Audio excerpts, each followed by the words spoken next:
Afternoon, everyone. Welcome to our Future Anything live learning series. We've got a lot of people in the room with us today, so I'm just going to give it a moment to get everybody into the room from the waiting room, and we will get started shortly. So a reminder that we are recording today's session. It will be available to you. After today, we will send it to everyone who has reached out. It is so exciting that today it is a record for Future Anything. We've had hundreds and hundreds and hundreds of registrations for this, which really shows how popular this topic is. We've got upwards of 50 to 60 people in the room with us today. So super excited. We also know that lots of people love to listen to this in the car or find a quiet moment with a glass of wine or whatever it might be to listen to the conversation. So thank you for being with us. And I'd love to introduce myself. I'm Dan. I'm the Director of Professional Learning here at Future Anything. Live Learning is our professional development series for basically talking to cool humans doing cool things for our monthly chats and looking at how we can support our educators in our network to really build on the amazing things that are happening in the classroom. So for today, we know that the demands on educators have never been greater. And so today's session, AI for Good, Easing the Teacher Workload, is exploring how AI can be a force for good. I'd like to acknowledge the traditional owners of the land that we're gathering on today. So I'm based here in Brisbane, in Meanjin, on the lands of the Yagara and Turrbal people. I'd love to know where you are. So please take a moment to open up the chat and drop in the lands that you're joining us from today. And while you're in the chat, I'd love for you to also start to think about what questions you'd like us to dig into today. What's the win for you? Why are you here? What would you love to know about? I've got my colleague Jared in the background here as well. He's going to keep an eye on the chat.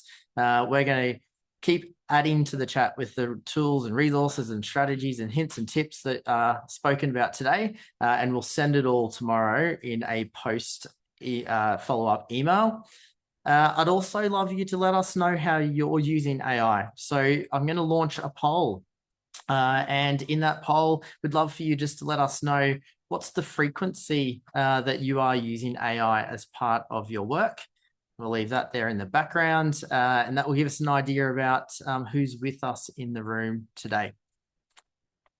All right, so we've got the poll going in the background. We've got our recording going. Let's see who we are talking to today. I am super excited to have three really special guests with me who are working in this space, and so excited to hear from them. We've got MJ Rats, a secondary school teacher here in Queensland for Forest Lake State High School, a Commonwealth Bank Australian Schools Plus teaching fellow, and get this, author of a book, Barbecue Origins, Mouthwatering Meats. I was excited. I looked it up. I'll get Jared to pop that in the chat so that we can all see it too. We've got Matt Esterman, an award-winning educator and founder and director of The Next Word. I'm super excited because we've got some of Matt's books here to give away today. I'm going to talk a little, there we go. I'll talk a little bit more at the end about how you could get your hand on a copy of Matt's book. And I'm really excited that we've got Megan Jeppe, an educational innovator all the way from New Zealand, Kingsway School. So super excited to have Megan with us as well, representing our primary colleagues. So firstly, we're going to dig into a little bit about what things were like for our guests when they were younger. I'm going to ask our guests in a moment to introduce themselves. And on the background in the screen, we have an AI picture of our guests, what they would have looked like when they were younger. And I'd love for them to be thinking about what's the one thing that they wished AI would have been able to do for them back when they were a young person. So look, I'm going to set the standard because I won't ask guests to share or embarrass themselves unless I'm going to. So I'm just going to share myself first. So this is, sorry, won't be a second. There we go. This is me. So the thing that I would have loved AI to be able to do for me was back in the day when I first got my license, if only I had ChatGPT to help me do my route planning, because I used to have my dad force me to sit down with the old street directory, the Refidex, for those of you that know it, and he would make me get out a highlighter and highlight all the way from one place to another. I'd have to be crossing pages. Look, I learned my coordinates for sure, but I certainly could have saved some time if only I had some support for my route planning. So firstly, I'm going to jump across to MJ. MJ, this is you. Talk to us about who you are, what your background is, and how AI could have helped you as a young person. Oh, look, I've just hit the ripe old age of 50, so I'm very excited about being in education still, to be honest. I'm sure in the history of man, 50 is pretty good, so that's a really nice thing. You can see here I'm on the little Melbourne Star BMX bike, and I'd always go fishing. And back in those days, to be honest, we also did a little bit of plinking as well, if you know what that is. And it was a common thing. We lived near areas that had butterflies flying across them quite regularly, and we don't have that because of urban development these days, which is a little bit sad, but it is the way in which the world is growing. For me, I think that I would have loved to find out where the best fishing spots was, and I'm sure there's people here today that are still trying to find the same things. For me, I enjoyed catching catfish because they're just a good fight. I always did the catch and release. I never ate the catfish, but that was good. In terms of my education stuff, I'm just really enjoying the way in which we can use AI to help and support kids with their mental health. And I think that making kids' lives better is, if you see a lot of my posts is all around making kids' lives better and the way in which we can include AI in that. That also links to making teachers' lives better, because if we can make teachers' lives better, they can naturally help and support kids a lot better as well. And the world's a complex place and it's only getting more complex. So being able to use this stuff for good, not evil, is absolutely awesome. That is awesome. Thank you, MJ. That's why we're here today. And that's why we've got so many people joining us to hear this conversation. Next, Matt, love for you to introduce yourself and show us, talk about this handsome young man. Yeah, don't know where he came from. Definitely from a large language model, not from a photo. Hi, everyone. I'm Matt, and I'm based in Sydney. And I've just jumped out of schools. I was in schools for 20 years, thereabouts, in different roles. I'm a history teacher by training, and I've held different roles, especially in the IT integration space. And so, yeah, but now I've jumped out into this thing called The Next Word and working with schools to run workshops for student staff and for parents as well in how to grapple with AI, a bit of policy work and research as well. So it's really exciting. I get to teach at Macquarie University as well and work with Western Sydney University. So I'm yeah, very lucky to have the option to share some practices around those spaces. And I guess in terms of what I would have liked when I was younger, I think some sort of yeah, planner assistant, because I was pretty terrible at planning out, like looking ahead. And I don't know if that was sort of a boy thing necessarily, but certainly in my case, it was, yeah, just looking ahead for the week, for the term, things like that, despite all the goal setting that schools might have done, or despite all those strategies that we were offered. I think something that kind of whispers in your ear and just says, oh, just remember you've got those two or three things on next week, and you've got that assessment task coming up, and what are you going to do about it? Other than my poor mum who had to do that on a daily basis, I think would have been very, very handy. Thanks, Dan. Awesome. Thank you, Matt. I noticed the question in the chat there is what we were using to create these AI tools. So if you get a chance next time you're sharing an answer, please let us know. For me, it was just simply ChatGPT generated image. So let's jump to Meg. Meg, you can talk us through. You've got three here, and I think this is topical, right? Because they're all a little different. They're all a little different. You might use the same prompt, but actually what I've seen is that the platform kind of delivers different things. And that was a very interesting discovery. But yeah, I am a primary school teacher. I've been working in the industry for the past 12 years and kind of just stumbled across this love for digital and technology. And obviously, the world opening up to AI in education is very, very exciting. So yeah, that's me. But what I would have loved to have had AI when I was at school and a teenager and growing, all the why questions, that endless curiosity about how the world works. I would have loved someone to have the time and the energy to answer those questions, even if it wasn't linked to what we were covering in class. Yeah. Awesome. Thank you. Love that. I'm going to stop sharing so that we can see our guests a little bit better. Looking at the poll here, so we've got roughly 43% in the beginning of using AI, about 5% not yet, 33% are using it regularly, and 19 to 20% using every day in multiple ways. So that's some really cool information. Thank you for that.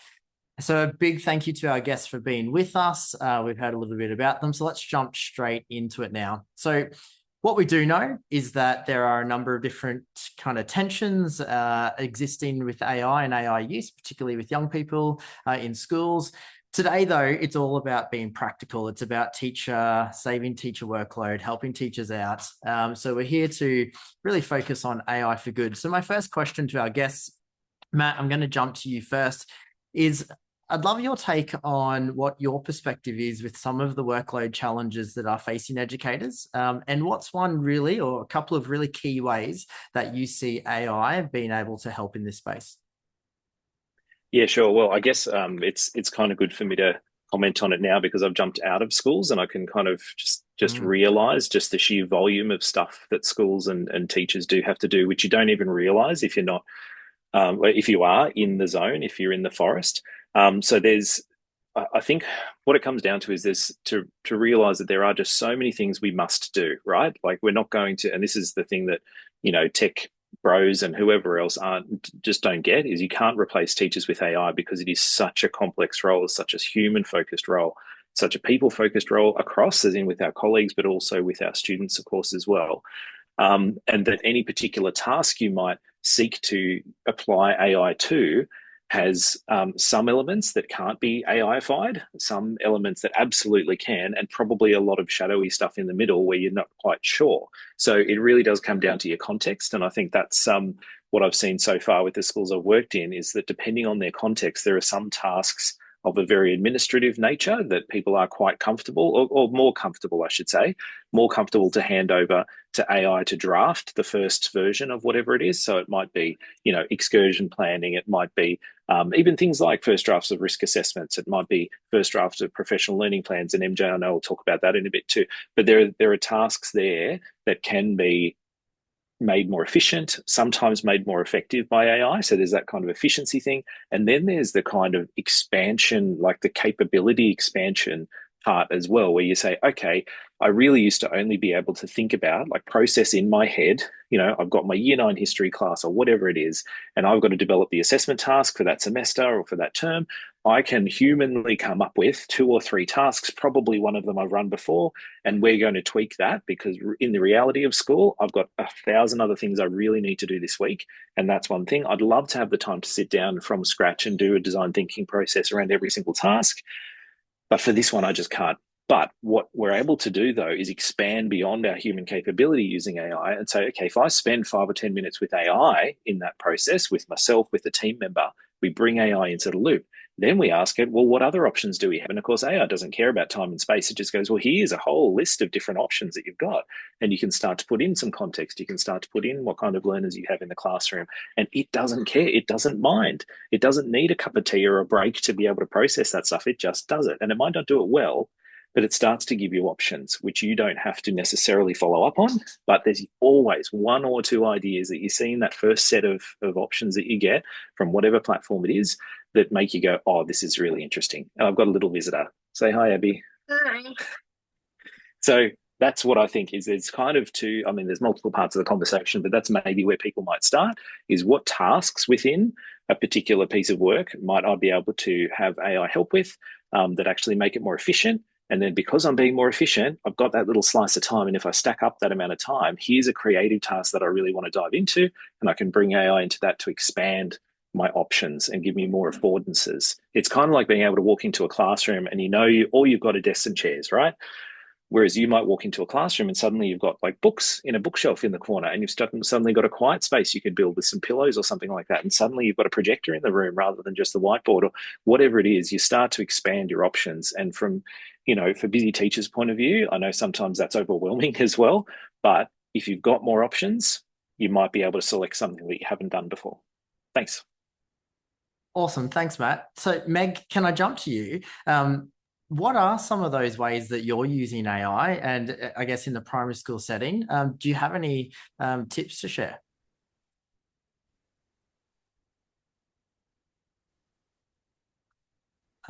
We may have lost Meg. MJ, I'm going to... So obviously primary AI student facing at this stage, but obviously... Are we there? Have we popped back? We've got you now. Right, I might just jump to MJ. MJ, you happy to jump in there? Talk to us about how you're using AI in your secondary setting. Yeah, look, I think what's really important for everyone to look at, and there's some really cool cats online to be able to look at. And if you have a look at Matt's information and my information on LinkedIn and Meg's as well, there's a whole heap of links there that you can go and do a little bit of research on. I'd have to say that I use ChatGPT. I use Corella. Education Queensland, we've been through a trial system with Corella, which is our new system based on the ChatGPT 4.0 model. And I think you need to look at it as a teammate. It's not there to be against you. It's there to help and support you. Even the kids in class doing the wrong thing at the moment, it's only because we're not demonstrating how to do it properly. So the way that I look at it, it's a teammate that has a conversation with. So how would you normally sit down? I mean, I often regularly talk to people that I'm with. I go to the pub regularly and play poker. That's one of the things that I do. So when I sit down at a table, I don't start writing a prompt with 58 things before I start a conversation. And I think that's one of the things that you should really think about doing. The other thing that I find really important in this process is just add the documents. So download the documents, download the information that you need. Remember, you're not allowed to upload anything that's got privacy concerns, sure, but you can de-identify those or copy and paste important components of documents. And the really important part is we often talk about what we're going to do in class, but what about student voice? We hear student voice a lot, and the way to motivate students is to give them what they want. AI opens up that opportunity to be able to give you those things without all the information just sort of floating away. So we can certainly look at things from our point of view, but we can also look at it from, Alan Border, as one of my favourite cricketers, Alan Border's point of view, or Shane Watson's point of view, if we're talking about cricket. So it'll also address those things. And with the search functions now being live, makes it really, really cool. You can sort of turn it into anything you want. Awesome. Thank you, MJ. Let's see if we can get Meg now, if we've got through those little audio visual issues. Oh, it must be because I'm in New Zealand, right? Anyways, it seems like I'm here, but okay. So our primary students are obviously not using AI as yet in schools, but they know about it and they're curious and they are finding loopholes.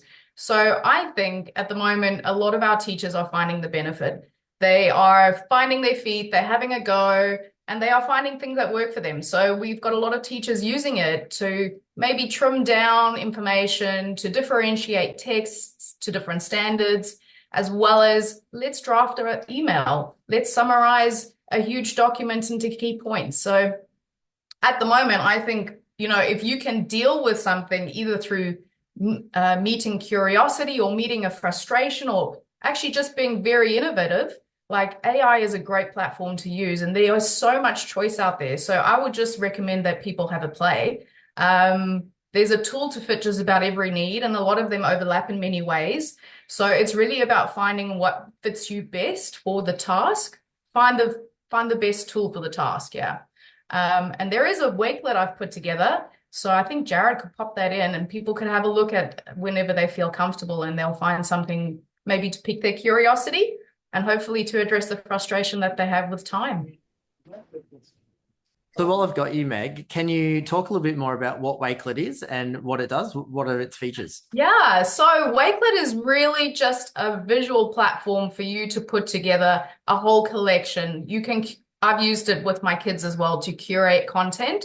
If I want to limit them to access certain platforms or websites with specific information, they can access it freely.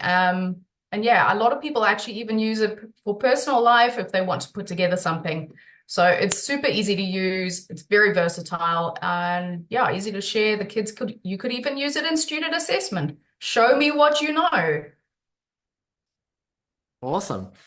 Thank you. So, look, I'd love to. We've mentioned there are some key tools, and Meg, I really love what she said there about there's almost a tool for everything, and you need to find the thing that works for you. Matt, I'd love to dig into what are some of those ways that you're using AI every day? What are some of those tools that does make your life easier? Sure, yeah. Well, I just popped in the chat there. If people wanted to try with something to start with, then Microsoft Copilot is probably a good place to start because it doesn't require a sign in, doesn't care who you are, that sort of thing. Whereas chat and I'm pretty sure Google Gemini will allow you to go in and use it as well, and a few others will. But Microsoft's kind of a leading one there, and I think most people have a Microsoft access through their school as well. Anyway, look, I use it basically as like MJ was saying, sort of as a teammate. You know, I'm a company of one. And so basically any aspect of my work, but this was true in my previous role as well, you can bounce ideas off these tools. So you can say, okay, I've got this presentation coming up.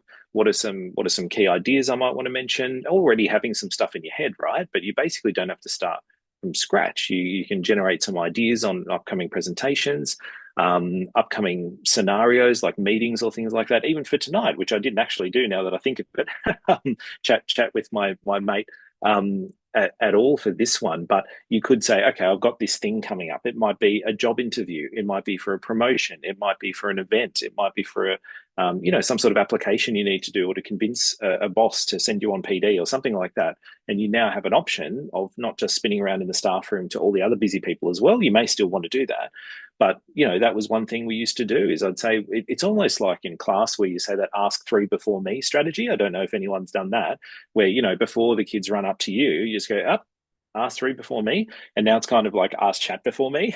It's like, look, have you actually bounced this off chat or Copilot or Gemini or whatever you happen to have access to, and seen what the deal is? And it's different to what we've been doing for the last 20 or 25 years, which is going to Google, right, and getting a set of links, because that gave you sets of links, but then you had to navigate through them. You had to do that extra work just to get to some fairly simple answers that most people want for that first part of desktop research, for brainstorming or for basic idea generation.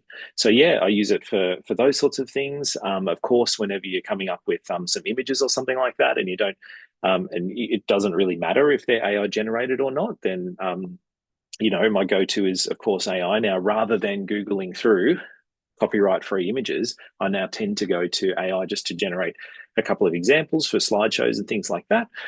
As Meg talked about, tidying up your emails, because nobody is really a great email writer when the heat's on, right? And you just got to bash out some email and you hope that it says what you want it to say. You now have an option, and it's often inbuilt now into a lot of different tools, where you can just go, am I being clear? What do you think my point is? Can you help me be more polite or professional?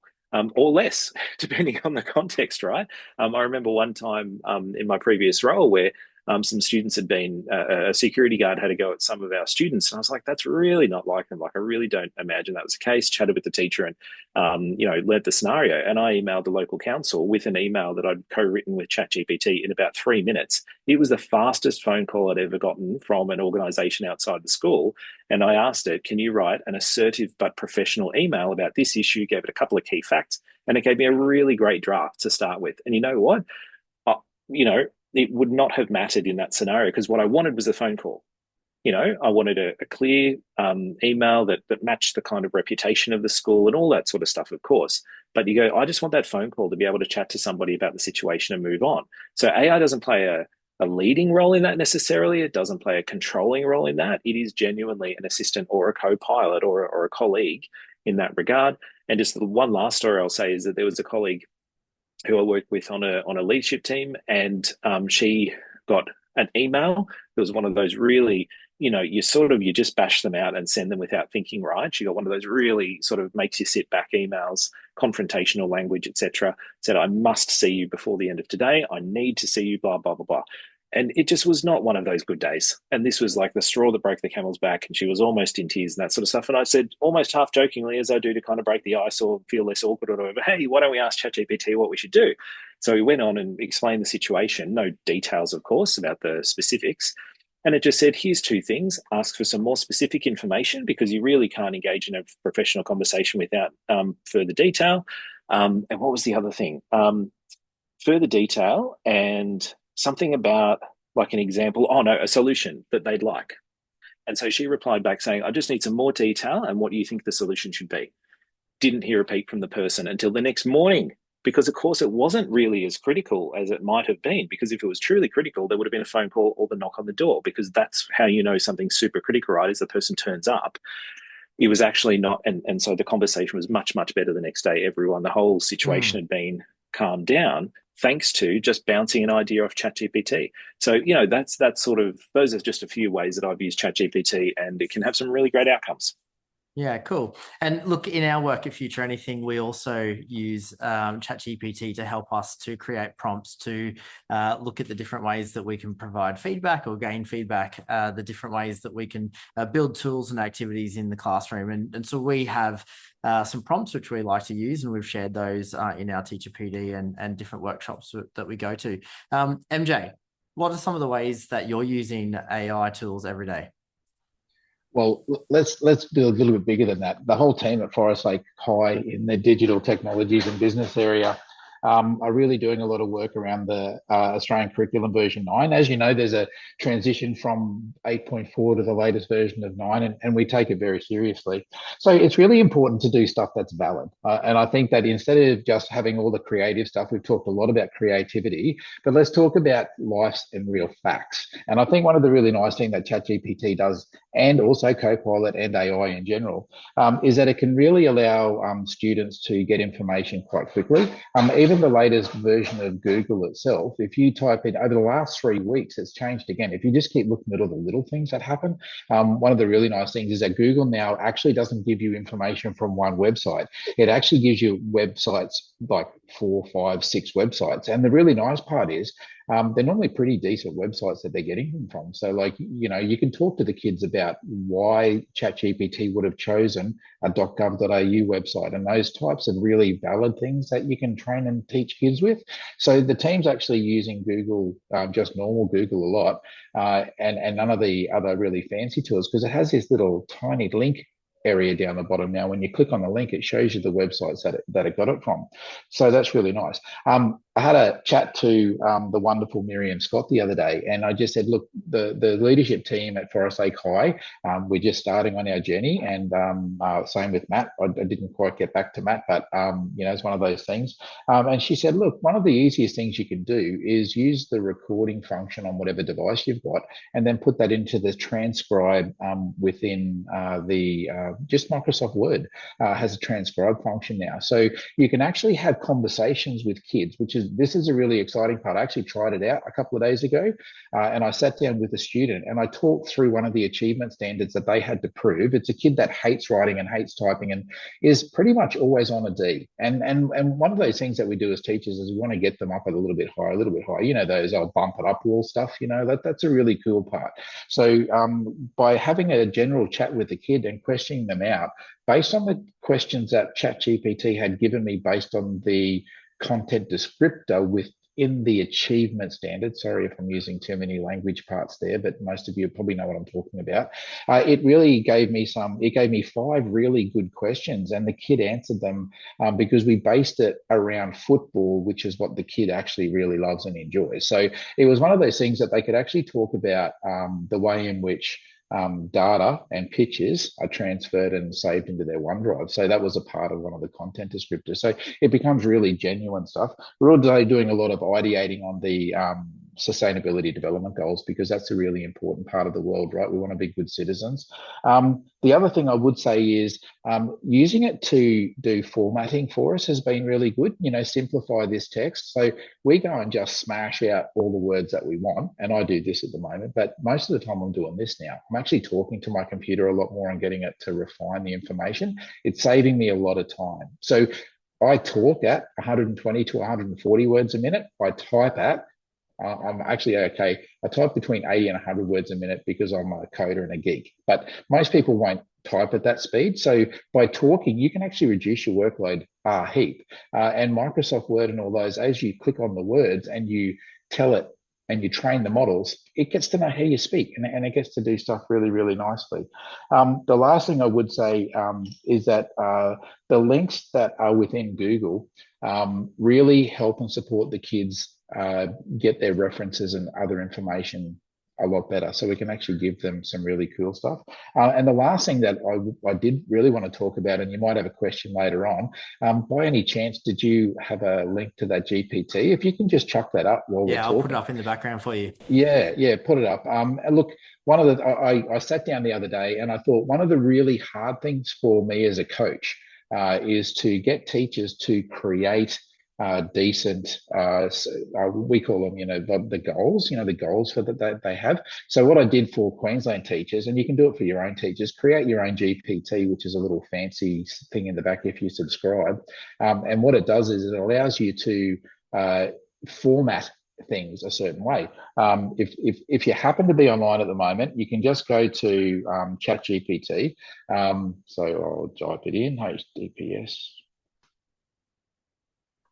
If you just go to that link there, once you go to that link, just type but the Explore GPTs, and under the Explore GPTs, if you just type in our new system is called SPG, like baked beans and spaghetti, but for me, it's salt, pepper, garlic, because, everybody has their own, so barbecue-wise, SPG, and then you'll come up with the one that says Queensland State Schools Teacher SPG. This has got the 4 major documents that the Queensland Department of Education has put together. They're all public-facing documents, so there's nothing there that anybody can't get to, and it's added them all into the GPT, and all you have to do is say, if I wanted a goal based around, and for me, it's very, very often mental health support strategies for kids, because sometimes we don't realize kids get stressed when we talk to them. Sometimes people don't see them like that, but kids have their own stresses. We don't live their life, they live their life. And the other thing is getting them out of bed and to school, so the engagement side. So if you were just to type in mental health and engagement and press enter on that GPT, it'll actually give you a SMART goal for your SPG plus some things to do. Now, these were never meant to be that copied, pasted, done. That's not what it's meant to be. It's meant to be a help and a support, like Matt and Meg spoke about earlier. It's that supporting the starting of the ideation of the ideas. So, and once again, like I said, if you're going to sit down with somebody, you don't start off with a prompt that's 50 words long. You can just say, I'm a teacher and I want some help. And ChatGPT or whoever will say, what do you need help with? And then you say, my goals. What sort of goals do you want to write? I want to write a SMART goal. So it can just be a conversation that goes back and forward. You don't have to think about whether you're writing prompts the right way, because when these engines first come out, everybody said, oh, you've got to have the right prompt. And that just scared everybody off. It's like, I don't want to have the right prompt. So really get in there and just type in some stuff for yourself and help people out. You can, once again, refine it the whole way. Keep refining it, keep typing stuff in, and that'll help you out. Thank you. That's really cool advice there around that GPT. Apologies, I have 1,000 screens open. That took a little while to find. What I would love to do is get those people joining us live in the background to pop some questions into the chat. What would you like to know? What have you heard that you want to dig into? What tool might you like us to provide some advice around? So get into the chat. We'll do some fast 5 questions shortly. Meg, let's go back to you. What's your favorite thing to do to save yourself time with AI? Quite honestly, I use it for just about anything. Sometimes I catch myself thinking, oh, could I use AI for that? Well, let's give it a test run, right? So at the moment, yeah, I would definitely say thinking about term 2 planning, it's getting those ideas drafted and then keep keep refining the prompt. I want some more ideas. How can I do this? How can I level it to my kids? I'm teaching 8-year-olds, so we got to make it interesting. And quite honestly, like Matt and MJ have said, you could spend hours trying to come up with all of those ideas, whereas you could get that in 30 seconds. So it is really time saving, and it's definitely going to provide you with a lot more ideas than what you originally had. And as a teacher, I think that might just generate other ideas. So at the moment, that's definitely something I'm using it for. Last year, I was writing a lot of newsletters. What a time saver it was just to put it into Copilot or Gemini or ChatGPT. And it came out really wonderfully. And I don't think the parents minded too much because at the end of the day, they still know that your heart is for their kids. So yeah, we're pretty much using it for just about anything that we can at this stage. And as it grows, obviously the application for it is just going to continue to grow. What I'm super excited about is seeing how AI agents and tutors are going to be able to support individual learning for students and personalize that for them in the future. Yeah, super keen for that. Yeah, I love that little segue, Meg. That's where I wanted to go next is, Matt, in a kind of short 1 minute, what do you see the future or the next step in AI being? What are you excited for? I'm excited for lots of things. I think for more teachers to find more context-based wins for themselves, for students to start to discover more context-based wins for them as well. I was at a differentiation conference for the last couple of days, and we started to talk about AI being an enabler of students to differentiate education for themselves, which I think is really, really exciting. But of course, it takes trusted adults and teachers to be able to teach them how to do that really, really well. So I think those are two things that really excite me. And yeah, basically people finding new capacities for themselves that they just can't do by themselves. And doing so with, we've got so many tools at our fingertips, but finding a couple of key ones that you find really, really work for you, and then sharing what you do, sharing it with the students, sharing it with parents, like Meg said, being transparent with parents, because most of the time, how often do parents read the newsletter, let alone actually care, like sort of who's writing it and stuff like that? If you're transparent, then expectations are clear. And I think that's what we need to do, is be super excited by it, but also have that alignment of expectations. Yeah, that's really cool. I love the fact that we need to keep the human in the AI, and use the AI and the ability to help us to differentiate our work for our learners. Some comments in the thread there around helping neurodivergent students and teachers and adults too. MJ, what are you excited for? Same question. I was actually just having a quick look because I got excited about one of those other things that we were talking about. I've just posted the framework for generative AI. Somebody asked about how do you start teachers off in and look, you can't go better than a good policy document for an old bloke like me. If you can follow policy, you're always there. Now, the really nice thing is, feel free to grab that policy document and then do my favorite thing. Give me the 3 points, because I hate reading. Yet I do it all day, but it's always got to be about stuff that I'm interested in. If I've got to sit down and say, oh, everybody, we've got a reading to do, I want to grab this little beauty right now, this little thing here. We're sitting in doctor's surgery. Wasn't a good story, but it's a good story. But I'm sitting in the hospital on Sunday with my daughter, and we got stuck in a room because she ended up having COVID, which is just terrible. So we got stuck in a room, and there's all these labels all over the cupboards. We've got no idea what they are. She says, "What do you reckon it is, Dad?" And I said, "Mate, I'll tell you what. Let's get chatty on it." I'll call him Chad, by the way. So get chat on it. So I've taken a photo. Boom. There's all the information.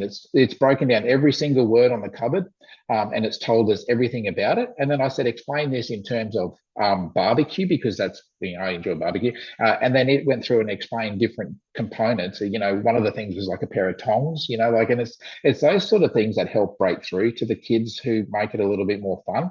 I think that quite often we've lost the fun in education. I mean, that I really supported and helped the evolution of esports in Australia. And that's one of my crowning moments, because esports is about getting kids to school. It's about the engagement. It's about the fun. I remember Nick Dyson coming out to our staff and doing that, that post-it note thing that she does where you rip it off and throw it on the ground and you feel like a naughty little kid.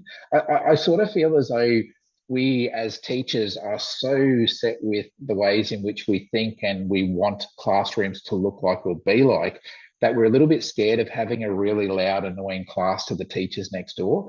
And they shouldn't be yelling and screaming. I don't disagree with that. But I'm excited about the fun. So the thing for me is, if I'm not a creative and fun teacher, I can come in and ask ChatGPT, I'm a teacher, I think I'm boring. I'm probably not, but I love this and the kids love this. And, give me a survey that I can give to the kids to be able to, and like, you don't have to be the person who creates all the information anymore. And you can really work heavily with your team of teachers to create some really cool stuff that you can all share. So I'm really happy about the kid engagement and the teacher sharing collegial stuff.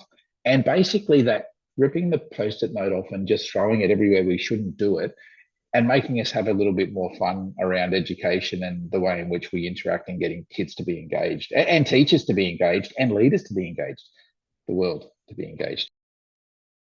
I love that. I think that's a really important piece there, is around where do we bring the fun and the enjoyment and elevate the success, and the success breeds motivation. Look, I think one of the things that came to mind for me was that we use AI and generative AI, whatever platform is of your choice, to really look at how can you scale up ideas? How can you add more fun to ideas? How can you take a task and do something with less resource? Whatever it is that might be your context and might be in your space, how can you use AI to help you to narrow a task to something that's going to suit your learners best?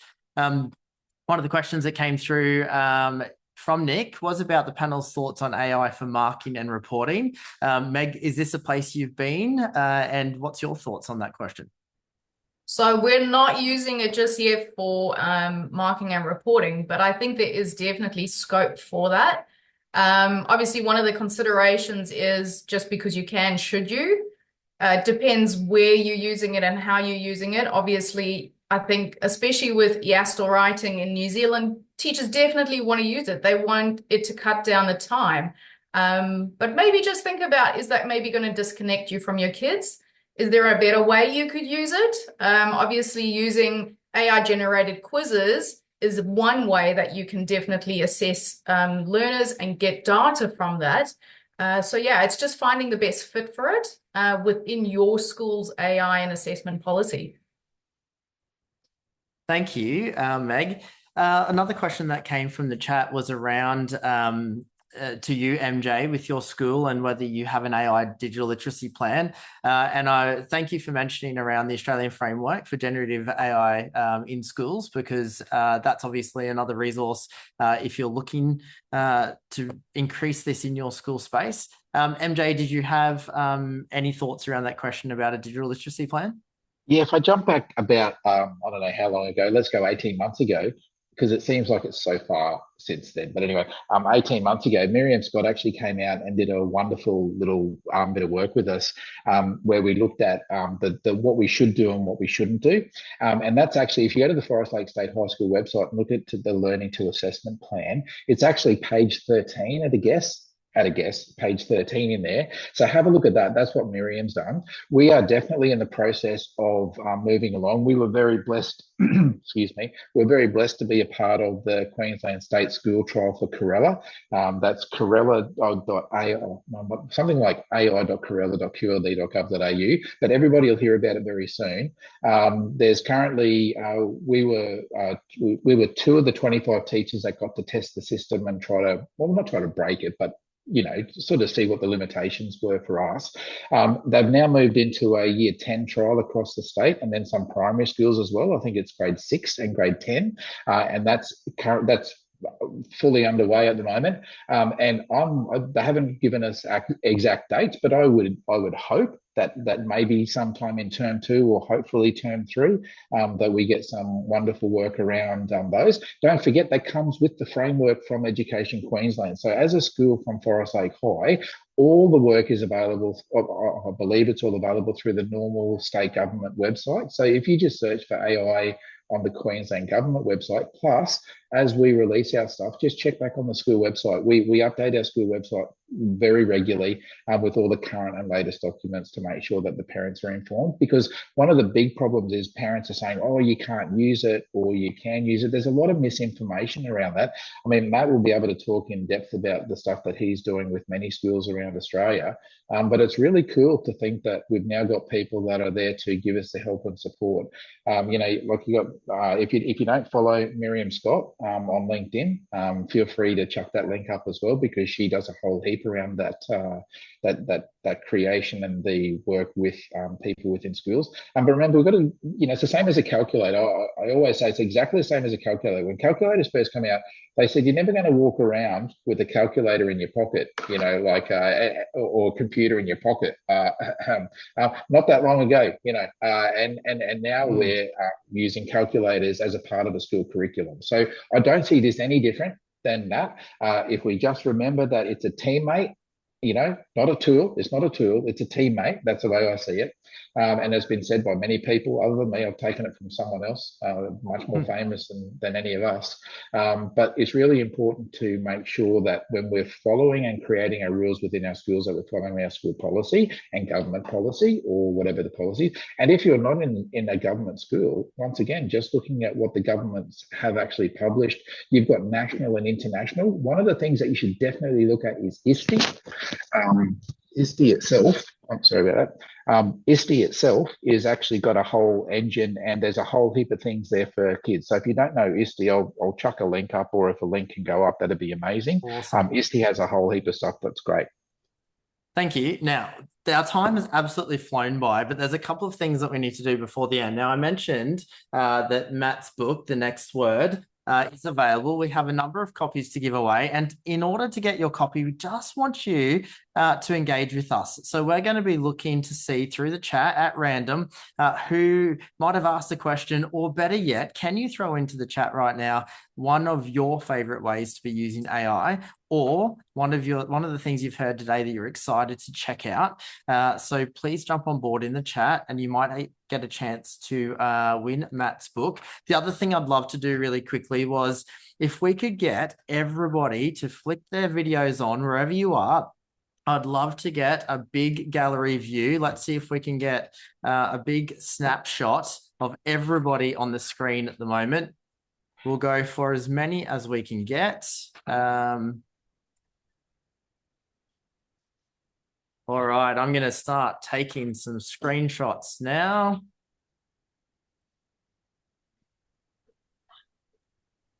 Let's see how we're going. All right, awesome. Thank you, everyone.